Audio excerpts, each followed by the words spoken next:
Eh bien bonjour à tous, j'espère que vous allez bien, on se retrouve aujourd'hui sur Genshin Impact. On va parler des bannières d'armes. Dans ma précédente vidéo, du coup, je vous ai dit que je vous ferai une vidéo pour vous expliquer le réel fonctionnement des bannières d'armes suite au fait que j'ai vu pas mal de youtubeurs français faire des vidéos sur les dernières bannières d'armes en disant c'est une arnaque, c'est pas normal, blablabla, pour dénoncer en fait et dire que la bannière d'armes avait un problème, sauf que aucun ne sait réellement comment fonctionnent les bannières d'armes. Donc évidemment, étant donné qu'ils ne connaissent pas le fonctionnement des bannières d'armes réelles, et ben ils se sont offusqués directement en disant ah c'est de l'arnaque, il y a un truc qui tourne pas rond, j'ai eu 3 coupeurs de jade d'affilée, c'est pas normal, blablabla. Moi, je vais vous expliquer comment les bannières d'armes fonctionnent réellement. Et pour ça, je vais commencer par vous parler de ce qu'on appelle la soft pity. La soft pity, c'est quoi? C'est quelque chose, c'est une statistique mathématique qui a été faite à partir d'invocations multiples sur un portail. En gros, comment ils ont calculé, comment ils se sont rendus compte de cette soft pity, parce que je rappelle, la soft pity, c'est pas du tout quelque chose d'officiel, hein. MiHoYo n'a jamais communiqué officiellement là-dessus, donc c'est juste des stats qui ont fait ressortir un certain pourcentage de drop de 5 étoiles à partir d'un certain palier d'invocation. Voilà, mais c'est pas du tout officiel, c'est juste des statistiques. La soft pity, ils l'ont calculé tout simplement sur une bannière de personnages. Il y a des baleines qui ont invoqué énormément et du coup, ils ont compté évidemment le nombre de vœux par rapport à la pity, hein. Je rappelle, la pity, c'est 90 invocations, ça vous garantit un 5 étoiles. Et du coup, ils ont mis en relation leurs différentes invocations et ils se sont rendus compte que, à partir du 75-76e invocation, et du coup, ils avaient beaucoup droppé un 5 étoiles ici. Beaucoup arrivaient à dropper un personnage 5 étoiles. Donc ils se sont dit, peut-être qu'à ce niveau-là, il y a une augmentation du taux de drop pour un personnage 5 étoiles. Et c'est ce qui s'est appelé la soft pity. Mais c'est pas du tout officiel. Voilà, faut que vous le sachiez, parce que j'en vois plein qui parlent, oui, la soft pity, etc. Ça n'a rien d'officiel. C'est aux alentours de 75-76 invocations. D'après des tests de baleines, il y a une augmentation des chances d'avoir un personnage 5 étoiles, mais c'est pas officiel. Voilà. Sur la bannière d'armes, il y a également une soft pity, mais il y a autre chose. Il y a autre chose dessus qui s'appelle les tendances. Et ça, à mon avis, là, vous dites, mais qu'est-ce que c'est que ça? Alors, les tendances, elles n'existent pas sur les bannières de personnages, que ce soit la bannière temporaire ou la bannière permanente, tout simplement parce que sur ces bannières de personnages, vous avez une garantie qu'il n'y a pas sur les bannières d'armes. Ici, quand je suis en 50-50, j'ai 50% de chance d'avoir Utao ici, ou 50% de chance d'avoir un 5 étoiles hors bannière. Si je drop un 5 étoiles hors bannière en premier, mon deuxième 5 étoiles sera obligatoirement Utao. Voilà. Sur les bannières d'armes, il n'y a pas ça. Il n'y a pas ce fonctionnement. C'est-à-dire que si je drop une mort du loup, mon deuxième 5 étoiles, c'est pas 100% le bâton de Homa. De toute façon, pour ceux qui ont vu mes invocations sur cette bannière d'armes-là, vous avez bien dû vous rendre compte que c'était pas le cas, étant donné que j'ai eu 2 morts du loup d'affilée, hein. Donc ça marche pas comme ça. Donc sur les bannières d'armes, ça marche pas comme ça. Sur les bannières d'armes, ça marche à coup de tendance. Qu'est-ce que c'est que la tendance et comment ils en sont arrivés à déduire ça en fait. Donc là, c'est pareil, la tendance ça a été calculé via les invocations de baleines et notamment de Français, du coup, qui sont sur le Discord Genshin Impact FR. Hein, vous avez le lien dans la description, donc je ne citerai pas leur nom, évidemment, pour le bien de la vidéo et pour ne pas les pointer du doigt. Mais donc, du coup, 2 Français qui sont des baleines, hein, tout simplement, des baleines assumées, qui ont fait du coup des tests sur la bannière d'armes qui était à l'époque avec Klee, je crois, où il y avait la mort du loup et où il y avait l'un des 2 catalyseurs. Donc soit celui de la voûte d'Azur, soit l'origine des 80. C'était l'un des 2, mais c'était catalyseur et mort du loup. Ils ont tous les 2 wall dessus. Ils ont balancé énormément d'argent, ils ont invoqué énormément dessus. L'un a eu 13 livres d'affilée. Donc ces 13 premiers 5 étoiles, c'était que des catalyseurs. Donc que le catalyseur qui était en rate up ici. Il a peut-être dû avoir d'autres 5 étoiles hors bannière entre les deux, mais ici on va parler que des 5 étoiles qui sont up, donc qui sont bannières. Il a eu 13 fois le livre. Voilà. Et l'autre personne a eu plus de 10 fois la mort du loup. Vous allez me dire, statistiquement, bah oui, il y a un certain taux de drop, etc. Donc c'est possible d'avoir 10 morts du loup d'affilée. Statistiquement, c'est impossible, hein. Honnêtement, vu les taux de drop, sachant que si on regarde évidemment le détail hein, d'une bannière d'armes, vous avez 75% de chance d'avoir l'une des deux. Donc vous avez 37,5% de chance d'avoir soit l'un, soit l'autre. Voilà. Avoir 10 ou 11 morts du loup d'affilée, statistiquement, c'est pas possible. Même avec les taux, etc., statistiquement, c'est impossible. Il aurait forcément dû à un moment donné avoir l'autre arme. Et du coup, ils ont invoqué d'affilée, hein. C'est-à-dire qu'ils n'ont pas attendu, etc. Ils ont enchaîné les invocations, et voilà. D'autres youtubeurs étrangers, hein, que ce soit chinois, américains, ont également remarqué ça, hein. D'autres baleines qui ont wall sur les bannières d'armes ont également, évidemment, remarqué ce système de tendance un peu sur les bannières d'armes, qui dit que, en gros, si je drop une mort du loup, donc si mon premier 5 étoiles est mort du loup, il y a de très fortes chances que pendant les 5, 6, 7, 5 étoiles qui suivent, ce soit que de la mort du loup. Pour les free-to-play, les petits cash payers comme moi, ce système-là, en gros, ça ne vous impacte pas. Voilà, c'est-à-dire que vous allez faire peut-être une pity maximum dessus, vous allez croiser les doigts, et vous allez dropper soit l'un, soit l'autre, soit une arme 5 étoiles qui n'est pas l'une des deux en focus. Voilà. Donc malheureusement, on ne va pas pouvoir évidemment faire plusieurs invocations d'affilée et se rendre compte en fait de cette tendance. Mais pour les baleines ou pour les cash players qui eux font plusieurs pity dessus, donc invoquent pour avoir plusieurs 5 étoiles dessus, et bah ce système va leur permettre, par exemple, de pouvoir raffiner niveau 5, une arme 5 étoiles, sans dépenser trop d'argent. Une baleine qui connaît ce système de tendance, elle va faire sa première pity, elle va voir ce qu'elle drop. Si elle drop un bâton de Homa, elle va continuer. Si elle voit qu'elle drop un deuxième bâton, elle sait qu'elle est en tendance bâton de Homa, du coup, il va continuer d'invoquer et il va avoir du coup 4, 5 bâtons d'Homa d'affilée et il va pouvoir raffiner 5 son bâton d'Homa tranquillement sans avoir dépensé non plus des milliers d'euros. Une baleine qui ne connaît pas ce système de tendance et qui va vouloir par exemple raffiner 5 son bâton d'Homa, il va invoquer, il va avoir une première mort du loup. Du coup, il va continuer d'invoquer, vu que c'est pas ce qu'il veut. Il va avoir une deuxième mort du loup, une troisième mort du loup, une quatrième mort du loup, 5, 6, 7 morts du loup d'affilée. Et là, il va se dire, ouin, mi-yo-yo, c'est pas normal, blabla. Il va faire sa petite vidéo YouTube, c'est une arnaque, etc. Il aurait connu le système de tendance. Il se serait arrêté à la première, voire deuxième mort du loup, parce qu'il aurait compris que sa bannière n'était pas en tendance bâton d'Homa, elle était en tendance mort du loup, et que du coup, il y avait de très très fortes chances qu'il n'ait que des morts du loup durant ses invocations.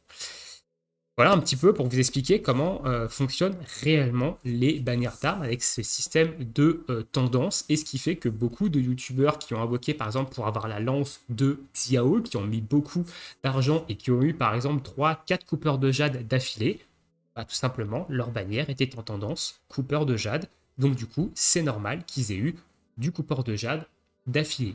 Voilà.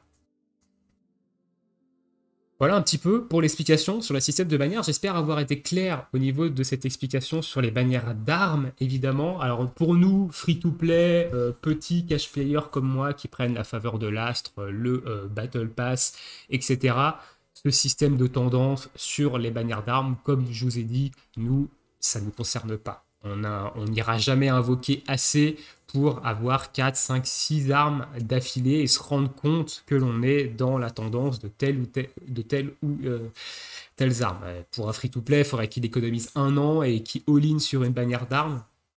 Ça n'a absolument aucun intérêt, donc nous, on peut juste croiser les doigts pour avoir l'arme qu'on veut. Pour ceux qui ont suivi mes invocations, j'ai eu 2 morts du loup d'affilée. Hein.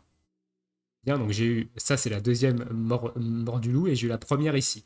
Donc la première mort du loup est tombée ici, derrière on avait fini en single, j'avais fait une épée de la raison, et derrière, boum, deuxième mort du loup. J'avais une bannière d'armes qui était en tendance mort du loup, donc je ne pouvais pas avoir le bâton d'Oma, tout simplement.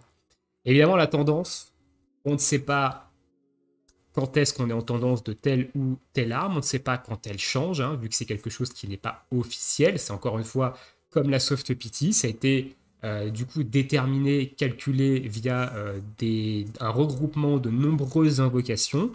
Donc voilà, ce n'est pas officiel, mais c'est un fonctionnement qu'il faut connaître, évidemment, sur les bannières d'armes, afin de, si un jour vous devenez une baleine, que vous sachiez comment fonctionnent les bannières d'armes sur Genshin Impact. Ça peut vous permettre de raffiner 5, une arme, sans avoir à dépenser des milliers d'euros, parce que vous aurez eu 15 fois l'autre arme avant. Voilà. Maintenant, comment invoquer sur une bannière d'armes quand on est free-to-play ou quand on est petit cash player, donc quand on est un cash player qui achète comme moi la faveur de l'astre et le Battle Pass et qui ne touche absolument pas au pack de la boutique. Alors, je vais quand même vous montrer, parce que l'autre jour sur le Discord, quand j'ai montré mon nombre de primos, qui est aujourd'hui j'ai quasiment 23 000 primos, et que j'ai dit que j'achetais que le Battle Pass et que la faveur de l'astre, on m'a dit c'est impossible que tu aies autant de primos sans avoir acheté de pack. J'ai acheté aucun pack, hein. J'ai toujours les x2 sur tous les packs, donc j'ai acheté 0 pack. Les cristaux primaires ici, les 1800 cristaux primaires, ce sont les cristaux primaires qui vous sont donnés quand vous achetez la faveur de l'as. Donc la faveur de l'as vous donne 300 cristaux primaires quand vous l'achetez. Voilà, chaque fois que vous allez dépenser 5,50 €, vous allez avoir 300 cristaux primaires. Et ensuite, 90 primogèmes par jour durant 30 jours, ce qui fait 2700 primogèmes et 300 cristaux primaires. Ça équivaut à 300 primogèmes, parce que un cristaux primaire égale une primogène. Donc c'est pour ça que j'ai 1800 cristaux primaires. Vous pouvez d'ailleurs savoir combien j'ai acheté la faveur de l'astre. Hein. Je l'achète depuis le début du jeu. Hein. Donc voilà, mais j'ai acheté aucun pack et j'ai beaucoup de primos. Après, j'invoque très très peu. Donc voilà. Et maintenant, quand est-ce qu'il faut invoquer là-dessus? Donc moi, vous m'avez déjà vu invoquer déjà 2 fois sur des bannières d'armes. Donc la première, c'est la bannière d'armes avec le perceur prismatique de Zhongli. J'avais décidé de faire 30 invocations. J'avais eu le perceur prismatique au bout de la 12e. J'avais été extrêmement chanceux sur cette bannière d'armes. Et du coup, ma réelle deuxième invocation, c'était sur cette bannière d'armes-là, du coup, où j'avais pris 80 invocations pour faire une pity. Voilà, tout simplement pour aller chercher au moins une arme 5 étoiles. J'ai eu 2 morts du loup. Très bien, hein, ça me servira pour 2 persos. Et du coup, je suis remonté aujourd'hui à quasiment 23 000 primos. Et du coup, aujourd'hui, je vais invoquer que sur les bannières d'armes en attendant qu'il y ait un personnage qui m'intéresse. Pourquoi je ne vais plus invoquer sur les bannières de perso? Et tout simplement parce que je suis en pity 100% sur les bannières perma, sachant que j'ai eu Tiki sur la bannière de Xiao. Donc du coup, le prochain 5 étoiles que j'ai sur une bannière temporaire, c'est forcément le perso bannière.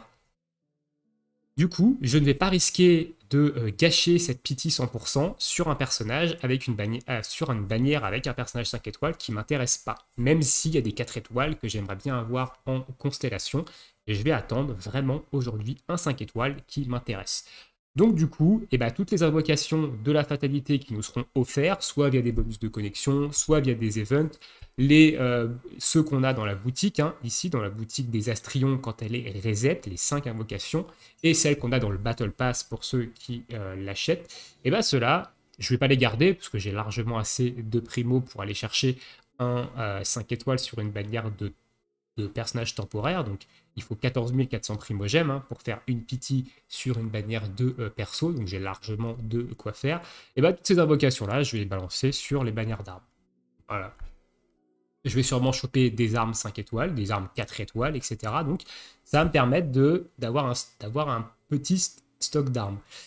Maintenant, moi j'invoque très peu sur le jeu parce qu'il y a très peu de persos aujourd'hui qui m'intéressent de jouer.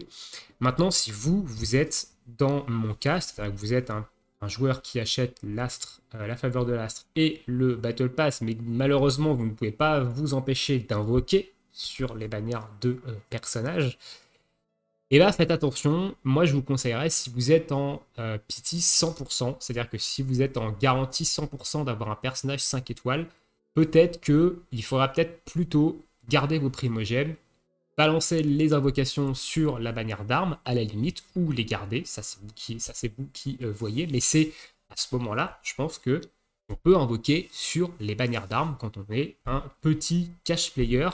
C'est quand on a une pity 100% sur une bannière de perso et que du coup on ne veut pas la gâcher et qu'on veut attendre un personnage 5 étoiles qui nous intéresse vraiment. En attendant que le personnage sort, on pack les primogèmes et les petites invocations qui nous sont données, donc des petites pierres de la fatalité qu'on va récupérer à droite à gauche. On les met sur les bannières d'armes. Et après, si on a un surplus de primo, comme ce que je peux avoir ici, on peut se balancer quelques petites multis comme ça sur une bannière d'armes qui nous intéresse pour essayer de choper soit un bâton d'Oma, soit une mort du loup. Et si on est très chanceux comme certains, on peut avoir 2 5 étoiles d'affilée. Tout est possible. Mais voilà, conseil, comment invoquer sur une bannière d'armes quand vous êtes un petit cash player, et peut-être voilà, attendez d'avoir une pity 100% sur une bannière de personnage temporaire. Attendez qu'un personnage 5 étoiles intéressant sorte, hein, donc dans ces cas-là, suivez les leaks si jamais vous voulez être au courant à l'avance. Paquez vos primos et balancez les invocations sur les bannières d'armes. Et si vous avez du surplus, c'est-à-dire que vous êtes au-delà de 14 400, ce qui vous garantit un 5 étoiles sur une bannière temporaire de perso, et vous pouvez vous permettre de faire des petites invocations sur les armes. Après, chacun gère. Ici, je vous donne que des conseils. C'est vous qui gérez vos ressources. Quand vous êtes free-to-play, quand vous êtes complètement free-to-play, c'est beaucoup plus compliqué d'invoquer sur une bannière d'armes. On déconseille d'ailleurs fortement aux free-to-play d'invoquer sur les bannières d'armes, hein, bien entendu, parce qu'il y a déjà, on va pas se mentir, il n'y a pas non plus des milliers de primos qui sont donnés régulièrement. Donc pour les free-to-play, c'est un petit peu plus compliqué. Mais ça peut rentrer dans le même cas qu'un petit cash player, c'est-à-dire que si jamais vous avez invoqué sur une bannière temporaire, que vous avez fait une pity dessus et que c'était pas le perso bannière, que c'est un personnage que vous voulez pas non plus énormément, hein, juste parce que voilà, vous aviez envie d'avoir un nouveau perso et vous êtes fait qui aide sur la bannière de Utao. Vous avez eu Kiki, voilà, et vous vous dites bon tant pis Utao, je la skip. Ah, je la skip, je garde mes primos pour un prochain 5 étoiles, peut-être Ventique ou alors Tartaglia en version 1.4 que vous serez sûr d'avoir. Et du coup, voilà, peut-être qu'à ce moment-là, vous pouvez balancer vos invocations, vos pierres de la fatalité dans les bannières d'armes pour essayer de monter petit à petit une pity sur la bannière d'armes et de décrocher des armes 4 étoiles intéressantes qui vont pouvoir être raffinées 1, 2, 3, 4, même 5 et qui vont être très intéressantes pour vos persos. Ou alors une arme 5 étoiles si vous êtes hyper chanceux qui va vous donner un power-up sur vos personnages actuels. Moi, la mort du loup, elle m'a donné un power-up assez intéressant sur Beidou. Et ma deuxième mort du loup, évidemment, elle sera up pour un autre Claymore, soit si un jour je monte Razor, soit si je monte Shongyun, etc. Ne raffinez jamais une arme 5 étoiles. Je finirai là-dessus. Ne raffinez jamais une arme 5 étoiles quand vous n'êtes pas une baleine. Les armes 5 étoiles, c'est très rare d'en avoir quand vous êtes petit cash player ou free-to-play. Hein. Ici, moi, j'en ai 4. Et ça, c'était ma première pity de la perma. Hein. Ma deuxième pity est en Jean. Et ça, c'était ma master chat énorme de la bannière d'armes. Et ça, c'était ma master chat énorme de la première bannière d'armes. Ici, j'ai 2 morts du loup. Je ne raffine pas cette mort du loup-là niveau 2. Pourquoi il ne faut pas raffiner vos armes 5 étoiles quand vous êtes un free-to-play ou quand vous êtes un petit cash player? Tout simplement parce que vous n'en allez pas en avoir beaucoup des armes et que du coup, il faut les garder pour équiper plusieurs persos. Ici, j'ai une lance 5 étoiles qui est sur Zhongli. Alors, c'est pas du tout la meilleure lance à l'heure actuelle pour lui, étant donné qu'il est en support. Ici, j'ai ma première Mordulu que j'ai montée 80 qui est sur Beidou. Et ma deuxième Mordulu, je la garde et je la monterai pour la mettre sur un autre perso Claymore. Voilà. Parce que ça peut être très intéressant. Mordulu est une arme insane. Et du coup, voilà. Donc, ne raffinez jamais d'armes 5 étoiles si vous n'êtes pas une baleine, que vous ne pouvez pas vous le permettre de raffiner les armes. Gardez-les en double, ça peut vous servir pour stuffer des persos. Les armes, ça donne un power-up vraiment intéressant sur les armes. Les armes 4 étoiles, ça c'est vous qui voyez. Si vous voulez les raffiner, faites-le. Moi, je raffine les armes 4 étoiles. Vous avez vu, j'ai un arc rituel raffiné 5 et j'en ai encore un ici. J'ai une dernière corde raffinée 3. J'ai ici le tailleur prototype raffiné 3. J'ai voilà, la notion de la victoire qui est l'arme du Battle Pass raffiné 3 aussi. Parce que ce Battle Pass là, j'ai pris l'ossature du dragon qui au final m'a servi à rien. Mais ok. Voilà, je raffine mes armes. Ici, j'ai un arc à poulie raffiné 4. J'aimerais bien drop un dernier prototype d'arc pour raffiner mon arc à poulie 5. Et voilà, des perrolages raffinés 4. Donc moi, je raffine mes armes 4 étoiles, mais vous n'êtes pas obligé de le faire. Mais les armes 5 étoiles, ne les raffinez absolument pas. Voilà. Voilà pour un petit conseil. Écoutez, voilà, on va s'arrêter là pour cette vidéo autour des bannières d'armes. J'espère avoir été quand même clair sur le fonctionnement de la bannière d'armes avec cette histoire de tendance, évidemment. Nous, free-to-play, petits cash players, on n'est pas concernés par ce système de tendance, mais les cash players, c'est bien que vous soyez au courant de ça. Si jamais vous avez envie de wall sur une bannière d'armes, vous pouvez utiliser ce système de tendance à votre avantage pour pouvoir R5, une arme 5 étoiles sans dépenser beaucoup d'argent. Voilà, je vous souhaite à tous une très bonne journée, une très bonne soirée, bon jeu, on se retrouve bientôt pour de prochaines vidéos. Ciao, ciao tout le monde.